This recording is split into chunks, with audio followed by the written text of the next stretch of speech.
Okay, here we go.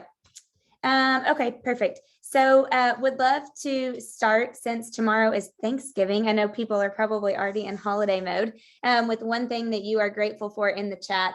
And just because I'm curious, and we had this conversation last night, do you prefer turkey or ham? Turkey or ham in the chat or in the Facebook. I don't know. Heather, can you see the comments on Facebook? I wonder if we can tell those. I prefer ham. I'm not a big turkey person. And somehow this week I forgot to order the ham, or last week. So we are only having turkey tomorrow. So I'm a little bummed about that. So I'll be eating lots of sides instead. Josh said ham. Oh, good. Oh, Shenandoah. That is so funny. Oysters. I should have given that as an option and I didn't. So thank you for reminding. That's what a good South Carolina Ian would say. South Carolina and I don't know how you say that. Okay, so turkey or ham? Hey, Abby says ham. Yep. Oh, turkey for Dawn. Okay. Interesting. See, I'm at least happy to get a few hams in there. I thought maybe I was the only one. Heather prefers neither, probably. Country ham. Dawn, you know what? Okay, Don Conrad, you just gave me a great idea. I typically make really, really, really good country ham biscuits. And because I didn't get the ham, I could still do those tomorrow.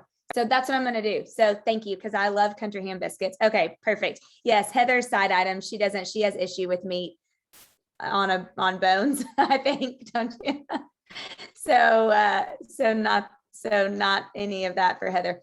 Okay, perfect. So many of you know that the last, 2 weeks I had to cancel because we had the privilege of attending Exchange with John Maxwell, which is my favorite event all year long. I wait and wait and wait for John Maxwell's Exchange event. So today I want to share with you guys a few things, and I'll actually do this. I'll continue this next week also. I shared a couple of them, so I'm not going to reshare those in our office monthly meeting. So I know some of you saw those, so I switched different ones today. However, John started by opening and saying that evaluated experience is not the best teacher. Evaluated experience is the best teacher. So this is where the return is on any experience that you have. And there's always 4 questions that you should ask yourself every time you have an experience. And these are the questions. What do I feel? What do I know? What do I think? And what do I do now after you have the experience? The what do I feel is actually the emotion is usually first. And so that's why you ask that question first. Do you feel joyful? Do you feel sad? Are you mad after the experience? Are you anxious? Whatever that is. And then what do you know? Feelings without knowledge are incomplete. So you have to think about then what knowledge. What do I think? He said this comes next, because what do you really think? You're layering your thoughts. And then lastly would be, what do you do? Then you have a game plan for yourself after you have an experience, because layered learning, John says, is nothing more than I know something. Now I need to know more about what I need to know. And then I expand on what I already know. And so your first thoughts are not usually your greatest thoughts. You have to keep going with thoughts and more thoughts and more thoughts, and then you'll get to your greatest thoughts.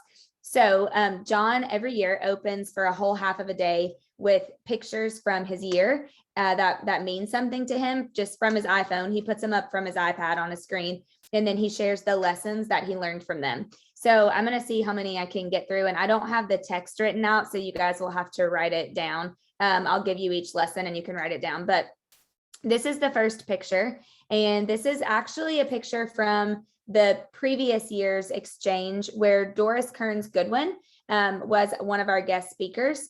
And the lesson from this one is who luck is the best kind of luck. In other words, who you know is a game changer in your life.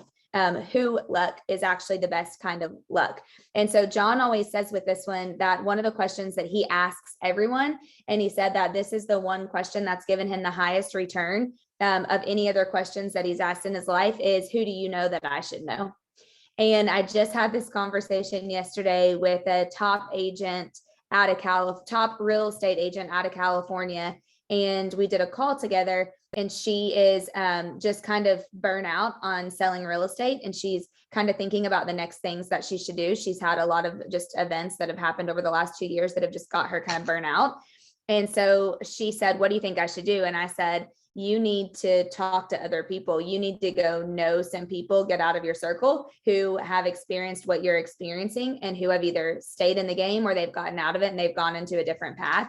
And I was just telling her how John Maxwell always asks the question, who do you know that I should know? So John actually says that this was probably one of my greatest takeaways. We need to mark the people that we want to meet and spend more time with in our lives.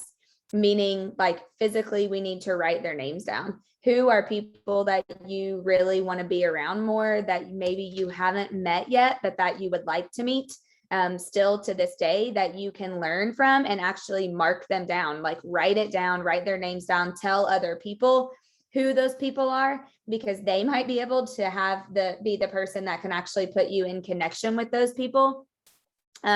He said that a lot of people that John has worked with, they've had a lot to offer him if he could just meet with them, but he had nothing to offer them. So he said, if you don't have anything to bring to the table, you need to know what would set you apart and what would cause them to want to meet with you again. And how do you qualify when you meet with somebody to actually have a relationship with that person later? And there's 2 ways to do that.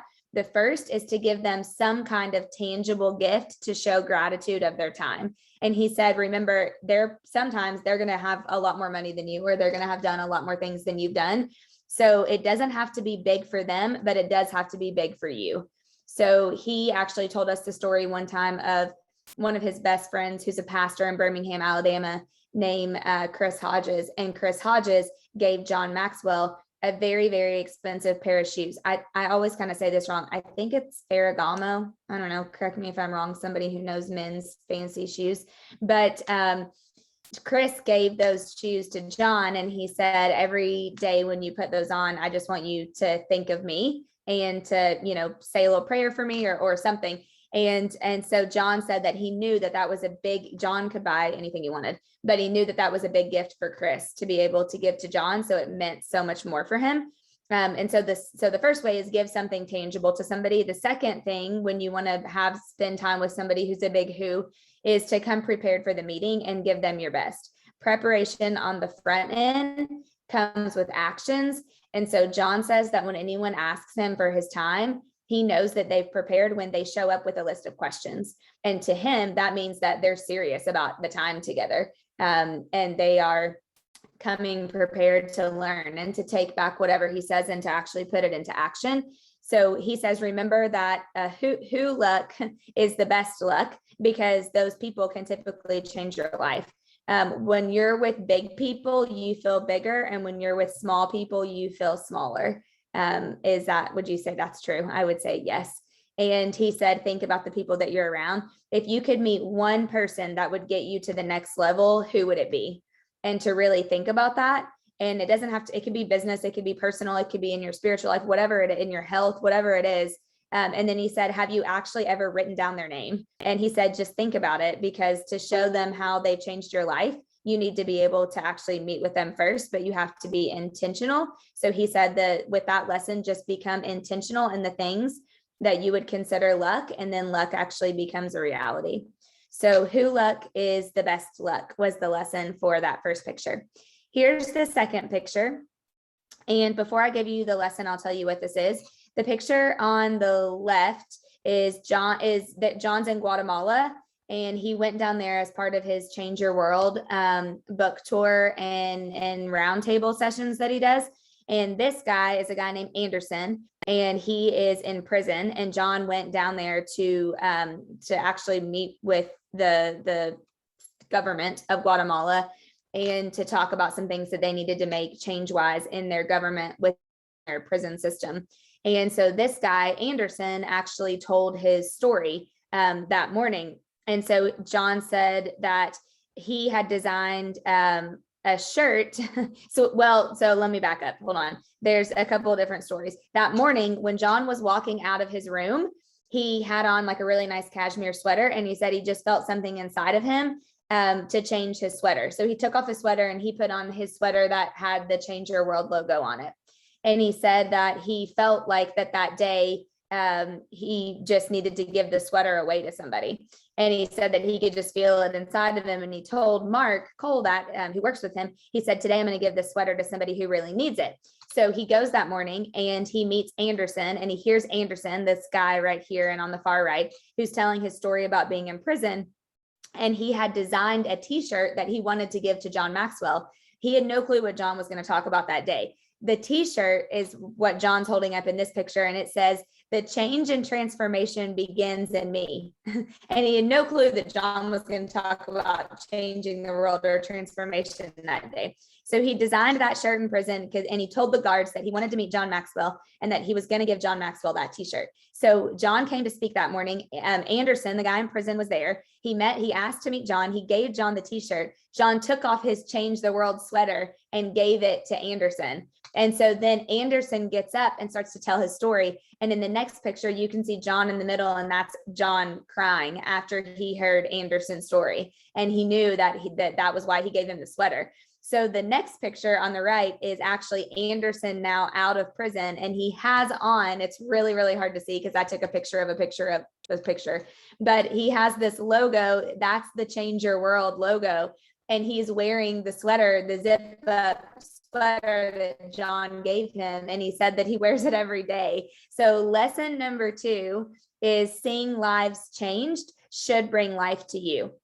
And here's what he said with this. He said, what is it that when you do it, it brings air into you? Like you feel like, man, that whatever this is, like, I want to do more of it, or I want to get it inside of me, or I was born to do this. He said, what is life-giving to you becomes life-giving to others, and it's changed lives. And when you do that, it's contagious, and people are attracted to you because they want to be around you because you're making a difference and you're changing people's lives and you're doing those things. And then he said to end this lesson, it's a sad day when whatever changed your life stops changing your life. Too many lose the passion edge that they received in the beginning. And so he just challenged us to really think about, what is it that maybe has changed your life? Or what is it that, like, when you breathe it in, you're like, man, this makes a huge difference, and I want to keep doing more of that. And to really ask yourself that question, and then figure out a plan to go and do that, or to do more of it. So lesson number 2 on that one is seeing lives changed should bring change to your life. Here is the next one. And this is a picture of John Maxwell and his wife, Margaret. And this is in Amish country in Ohio. And they are in front of a nativity set. So Margaret collects nativity sets, and they have, like, I don't even know how many, John said, around their house at Christmas time. I mean, I'm going to say probably close to 100. I've been to their house and I saw tons of them during the Christmas holiday. And so this one is like a little bit faith-based, but there are really good lessons in this. And so he said, he started by saying, the reason Christmas is beautiful is because what do you do when you follow a star and you find a stable? Like, you think that you're following something huge and great and big, and it ends up being something that you didn't think that it was going to be, or it was maybe a disappointment.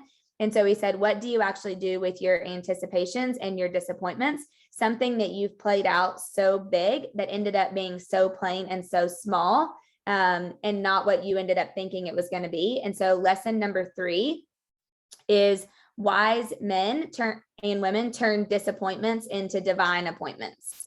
So this one is all around what you can do when you have a disappointment. He said they take something so negative, and they make that disappointment turn into a divine appointment or something great. And there's 3 things that wise people do. And so this kind of relates to the 3 wise men, which is why the lesson is the nativity set. But he said, wise men look for God in the stable, or they look for some sort of, like, whatever spiritual faith that you have, they look for that in the moment of disappointment. The second thing is wise men offer their very best. So just like the wise men in the nativity scene that we all are familiar with, they brought gold and frankincense and myrrh. And those were things that were the best that they could get at the time. So he said, when wise people have disappointments, they still offer their very best and they look for the very best. And then the third thing that wise people do is they change the direction of their life. And so even if you have a big disappointment, or you have something that doesn't end up being what you thought that it was going to be, when you are wise, you actually take that and you just change the direction, and you go in opposite direction, and you figure out the direction that you need to go in to be able to do that. And so I thought that one was really good. So lesson number 3, again, is wise men, women turn disappointments into divine appointments, and they do something great with those. Here is the next picture. This one is, I think, hilarious. So I didn't know who this was, but this is Jeezy, a rapper, and his wife at their wedding. And so they had asked John to marry them. And John, well, this is a funny story, actually. Let me back up. This is actually a really funny story. So John said that he was in a hotel going to speak at an event, a really, really nice hotel in I can't remember where he was. And he gets in the elevator, and it's just him and somebody that worked with him and the bellman, and 2 other Black guys get in the elevator. And he said they're like decked in fur. And so he said immediately he knew that they had to be rappers, but he had no clue who they were. And so he said, one of them looked at him and said, "Hey, aren't you John Maxwell?" And he said, "Yeah, I am." And he said, "It's so nice to meet you. I followed you. I've read all your books, and it's just, I've always wanted to meet you." And John said, "Well, it's just so nice to meet you too." Then he said that the other guy that was with him just kind of shook his hand and said, "Nice to meet you." And John had no clue who they were. So he said that they got off the elevator. John was still on, and the bellman said, John said, "Do you know who those guys were?" And he said, and the bellman said, "Yeah, it's Jeezy and P Diddy."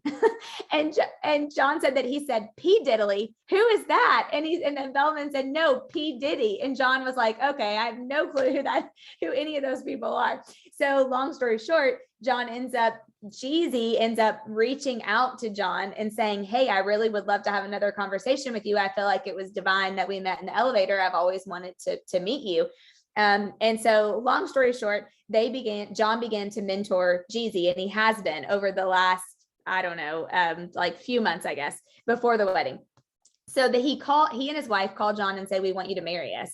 And John said, "I can't marry you. You know, I'm not really in the zone of doing that. But I'll tell you what I will do. I will come read a blessing at your wedding." And so they were like, "Okay, you know, like that's second best. We'll take it. That sounds great." So they're in Tennessee. They end up getting the senator to marry them in the state of Tennessee. And John shows up to do a blessing. And I have another picture, but I couldn't get it to transfer over, but it's like, you know, hundreds of people at their ceremony. So 5 minutes before the ceremony starts, this lady with a little thing comes up to John, lapel mic comes up to John and says, "Okay, don't freak out, but the senator, he's not here. He can't get here in time, and we don't have anybody to marry them." And John's like, "Wait a minute, like, did you guys do this on purpose?" Like, "I don't have anything prepared. I'm just supposed to be doing the blessing." And they said, "No, like, John, we really need you. Like, we don't have anybody to perform the ceremony." And so John ends up stepping in, and he marries them, and he performs the ceremony. So he said, the lesson on this one is leadership is more than a book, which is one of John's books that he put out last year. He said, sometimes you have to say yes and tell the world and then just figure it out. So John had nothing prepared. So he said, "Okay, here's the deal. I need you to give me 15 minutes. Like I need to have 15 minutes to be able to prepare to deliver the ceremony." But he said, every once in a while, you need to get out in the water that's over your head. And so when is the last time that you actually stepped out and got out in water that's over your head, which means you were like in your unsafe zone? And then he said, you might as well really go out over your head, because if you're really over your head, it doesn't matter how deep the water really is because it's already over your head. So just go really big.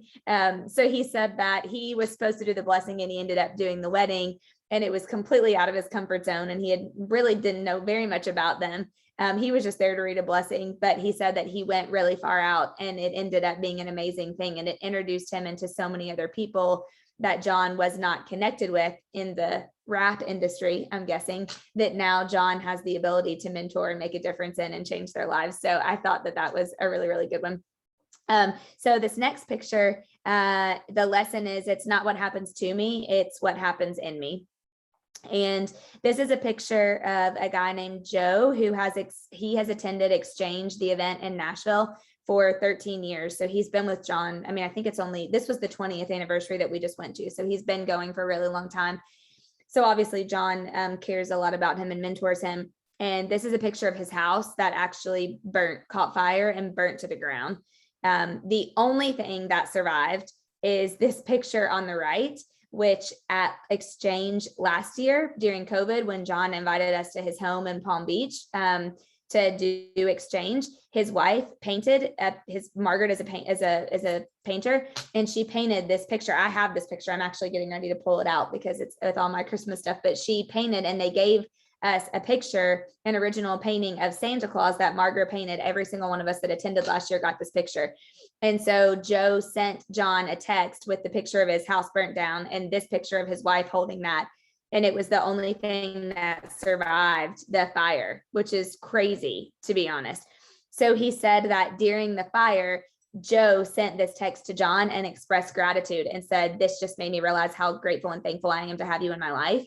And John said that he just couldn't believe it because he was just sitting there thinking he's just lost everything that he owns. And he's taking the time in the middle of the day that his house burnt down to text John to express gratitude. And he said that's such a big lesson for all of us to take home, is it's not what happens to me, it's what happens in me. And truly, when something does happen to you, like, what is your response? And are you still expressing, finding time and ways to express gratitude? And I feel like I'm a pretty grateful person, but when he was sharing this, I was thinking about it. And I don't know that if my house was burning down, I would be thinking of expressing gratitude, to be totally honest. And so it's just such a good reminder and such a good lesson to think about, of just, what are we doing when something happens to us and what's happening in us. Also, Don Aldrich, you're going to really like this one. Okay, so this is a picture of John at the Highlands Golf Course Country Club in Highlands, North Carolina, where John belongs. And this is a picture of Tom Fazio. I might not be saying that right. He's the best golf architect in the world. 46 of the top 100 golf courses, he was the architect. He designed them and he developed the entire course. He also developed Jupiter Hills Country Club in Florida, where John is a member of in Palm Beach. And he's a legend in the golf industry. And John is a huge golfer. So this was a really big night for John because he got to go to dinner with them. And he got to ask him questions. So this lesson is lessons that he learned from a golf legend. And he said, number one, if you're going to have the time to be with someone, ask them questions to make it profitable and make a difference to you too. So he asked Tom Fazio these 3 questions. He said, when you're designing John asked him, when you're designing a golf course, how do you do it? And Tom said, these are the 3 questions I ask myself when I'm designing a golf course. Number 1, what do I have to work with? So in anything that you're thinking about doing or starting or designing or building or coming up with, number 1, you should ask, what do you have to work with? So for Tom, he said, what's the plot look like? How much acreage do I have? What's the ground? He said, you get the plot of the ground, then it gives you the dimensions of what you really have to work with. So what do I have to work with is actually just a reality question. Number 2 is, who do I have to work with? So Tom says he always asks, okay, who are the people that are going to be around me? Who are the owners of this? Who are the people that are going to be playing here the most? Who are the members? Who are the people on the team? Are they, am I with creative people versus controlling people? Is this golf course, owner going to be somebody that wants to have a say in every single little detail, or are they going to trust me to just go and be creative with it? Who do I have to work with on the team around me and in the situation? And then the 3rd question he says is, what do I know that makes this course unforgettable already? So he said that's how he makes it work. So he said, the people remember your golf course because you did something on it that made it stand out above all the others. So he said an example is he has like rock mountains in one of his holes to tee off. So it's like, man, you get this beautiful view of these amazing mountains, and that's already there. You already have that to work with. So you are for sure going to put a tee right there that captures that beautiful space that you already have to work with. A couple of other things on this lesson, this will probably maybe have to be our last one. I might be able to do one more really quick one, is he said,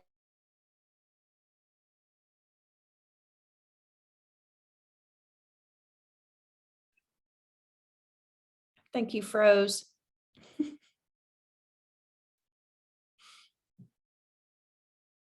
Let me text her.